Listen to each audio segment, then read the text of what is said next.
Godaan is a Hindi novel by Munshi Premchand. It was first published in 1936 and is considered one of the greatest Hindustani novels of modern Indian literature. Themed around the socio-economic deprivation as well as the exploitation of the village poor, the novel was the last complete novel of Premchand. It was translated into English in 1957 by Jai Ratan and P. Translation. A 1968 translation by Godan Roadarmel is now considered a classic in itself. Godaan was made into a Hindi film in 1963, starring Rajkumar, Mahmood and Shashikala. In 2004, Godaan was part of the 26-episode TV series, A Tour, Munshi Premchand Ki, based on the writing of Premchand, starring Pankaj Kapoor and Zarakhla Sikri, directed by Gulzar and produced by Dodarshan.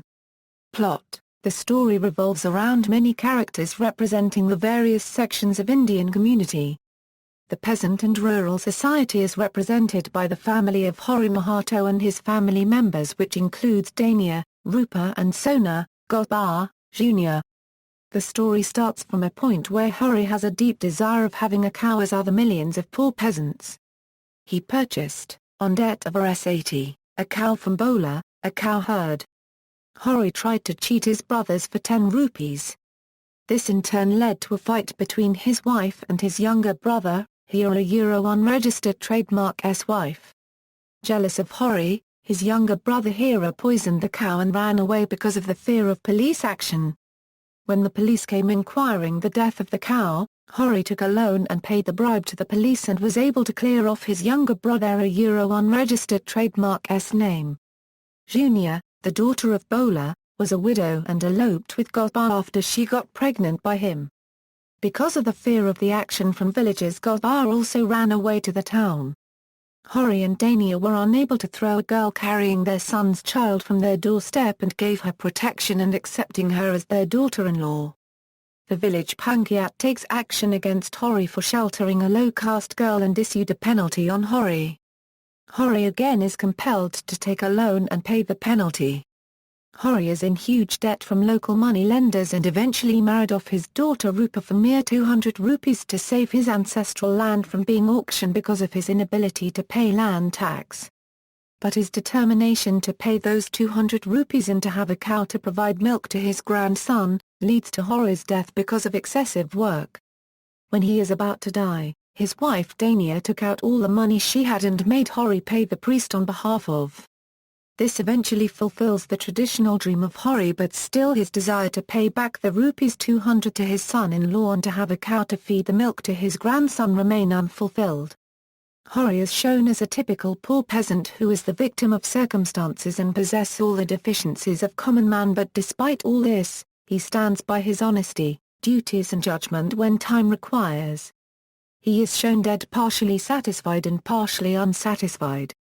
Characters or Patra, Hindi: Hori is a peasant who is married to Dania and has 2 daughters and a son. He is an uprighteous man and struggles throughout his life to preserve his uprighteousness. He has 2 younger brothers and he considers his obligation as the eldest brother to help them and save them from problems, sacrificing his own family. He bribes the police officers who come to the village inquiring the death of his cow. Thus, he saves the police from entering his brother, Hira's house for a search. He is a man who is bound to the community and considers the verdict of the panchayat as final. He is penalized for the death of the cow and accepts. He feels orphaned to be out of the community and hence accepts the penalty levied by the panchayat when Gobar brings home a low-caste girl. Similarly, he allows Bowa to take his ox away as he is neither able to pay the cost of it nor willing to send Junior away from his house. They have accepted her as their daughter-in-law and her child as their grandchild. He is kind and generous. He does not hesitate to give shelter to Celia, a cobbler's daughter who is exploited by Matadine, a Brahmin, and is shirked by her own people. Dania is Hori's wife, devoted to him and always supportive to him. She is bold and fiery and cannot tolerate injustice. She raises her voice against injustice, against the wishes of Hori, and irritates him. She is vexed when Hori puts up with a lot of oppression from the money lenders and the Brahmin priest. Hori, though beats at times for disobeying him, knows that her arguments are correct. She makes him see the truth and the reality of facts. Unlike him, she is not lost in rigmarole of cliché copyrights and ideals.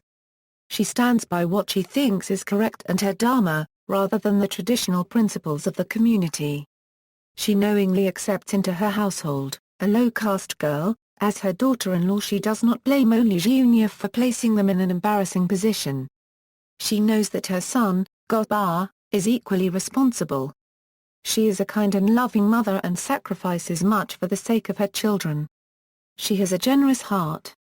She takes care of Hira's children when occasion demands. She willingly accommodates and shelters the pregnant Celia, the cobbler's daughter.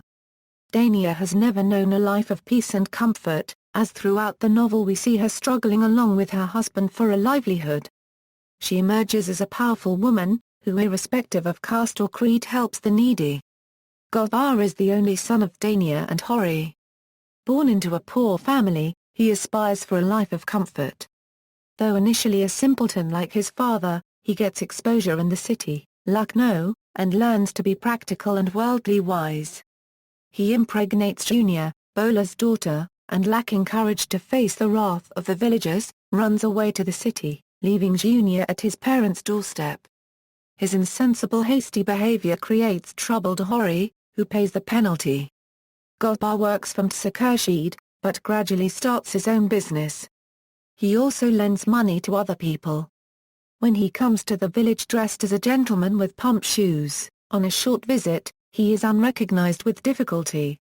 He becomes the center of attraction in the village. The other young men are tempted to go to the city seeing him. He promises to get them jobs. When he comes to know that Datadin is exploiting his father, he advises his father to come out of the shackles of traditional bindings. He organizes a function and with his friends enacts a skit to expose and satirize the mean mentality of the village money lenders and the Brahmin priest. He threatens to drag the priest to court and has a fight with his father on this issue. He realizes that Hori is too simple, God-fearing and cannot go against his dharma. Angrily, he leaves the village with his wife Junior and returns to the city. His weakness for liquor and short-tempered nature affects his relation with Junior. He realizes his mistake only when his devoted wife nurses him during his illness. He works in the sugar factory and later becomes the chowkidar at Malitha's house. Datadin is the village Brahmin priest and a greedy money lender. It is ironic that this man with low standards goes about the village policing the wrongs of the other villagers. He penalizes Hori for accepting and sheltering a low-caste girl, Junior, as their daughter-in-law. He is a hypocrite and is blind to the fact that his own son Matadin is having an affair with Celia, a cobbler's daughter. He invites pundits from Varanasi to perform the purifying rituals of his defiled son so that he is brought into the mainstream of Brahmanism. He does not pity Hori's poverty, rather takes advantage of his goodness and exploits him. Matadin is the son of the Brahmin priest Datadin. He is young and has an affair with Celia, a low-caste woman who works on the farm for him. The villagers know about it. Celia does not have entrance to his house. Her parents and relatives hopefully wait for her to be accepted by him. Finally, they decide to punish him and beat him and put a piece of bone into his mouth, a taboo, for the Brahmin. Celia comes to his help and saves him. Matadin becomes an outcast in his own house. His father performs purifying rituals to bring him back to the mainstream of Brahmanism. He spends a lot of money on the rituals and pundits from Kashi are called in. Matadin's malarial fever which had taken him to death's mouth has made him realize his mistake in exploiting Celia. When Matadin comes to know that he has a son from Celia, he longs to see the child and goes on sly in her absence. He is repentant and sends her 2 rupees through Hori. He realizes that he is bound by duty to Celia and his son. He removes his holy thread and thus liberates himself from the shackles of Brahmanism. Now, he is free to live courageously with Celia as his wife. Bowa is a cowherd of the neighboring village. He is a widower and has 2 married sons and a young widowed daughter, Junior. Bowa agrees to give Hori a cow on loan and in turn Hori promises to find a companion for him to remarry. Bowa is very upset when his daughter elopes with Hori's son Gobar. He comes to Hori's house on vengeance and claims money for the dead cow. Hori does not have a sat, the cost of the cow. Bowa threatens to take his oxen away, that would reduce Hori to a laborer. When Hori pleads with him, Bowa suggests that they should throw Junior, their daughter-in-law, and his own daughter out of the house as she had hurt his feelings. This is not acceptable to Dania, Hori's wife. It is unbelievable that being Junior's father, instead of being contented that Hori and his wife have accepted this girl who became pregnant without her marriage being sanctified, he would like to see her sent away with her infant.